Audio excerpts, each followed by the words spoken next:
Mike at it.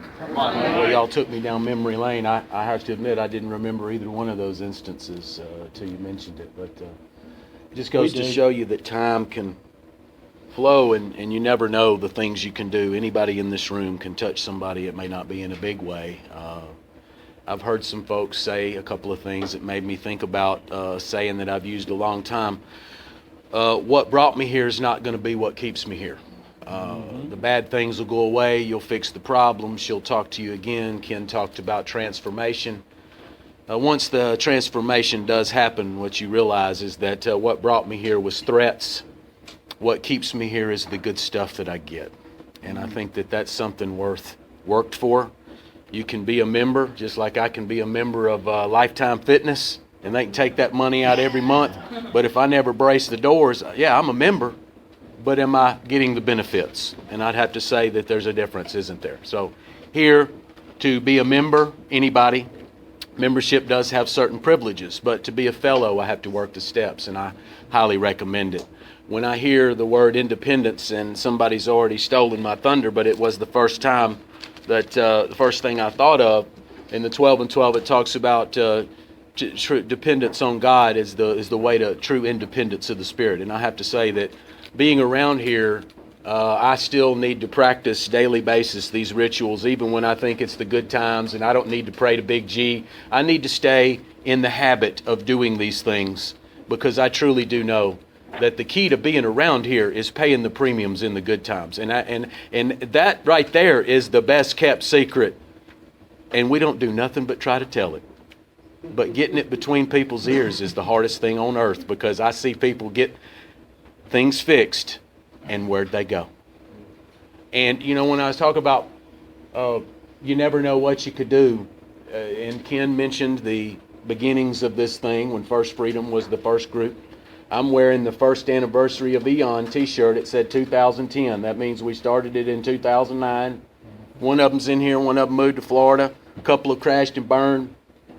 But the truth of the matter is that there was one person in the beginning, and Ken will remember this, and this is a story worth telling, because it probably has touched most of this room. It's a very interesting story. You'll find once I tell it.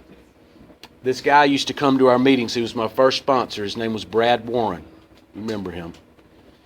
We didn't have no money in those days. Chips were very expensive. White chips, orange chips back then. We didn't have enough money to buy all the literature. And I had an idea about going and getting 5 different colors of paper at the Office Depot. My mom bought me the paper. And Brad had an office, and I sat in there, and he let us use his copier. Remember that? And for 8 hours, I made copies, and Brad allowed us to have that. And I'll tell you, I was thinking, man, I don't want to make these copies. That don't sound like fun. And let me tell you something. The word fun really needs to be redefined in this way of life. Because I look back at that as one of the pivotal things. Was I playing a part? Sure. The reason of telling the story is about him, though. Brad. He started a place he started a treatment center out at East Area Landfill. Had an adolescent unit on 119. I went to a place. It was I hate saying places. I've been singing it for years, and finally they've caught on. Don't say the name of the place in there. It's going to be very difficult with this story. But the place up in the woods was a different name then. And Brad had the place he opened in the 2 places. And eventually they bought the place in the woods. If you add the Ford car to the end of his name, that's what it is. That's right. And he started it. But here's the thing, and this is why the story carries so much weight. And then I wanted to end with a little rhyme that just came to my head when everybody was sharing. Brad's no longer sober. He played a part with the literature. He played a part creating the consortium of people that bought that place. That, what did I say? It's probably touched most of the people in this room. We don't have to raise hands, but I know you've been there. He played a part. But here's the thing, he didn't stay a part. So the real trick here is to try to play a part. But the most important thing, and here me and Ken sit, The most important thing is not just to play a part, it's to stay apart.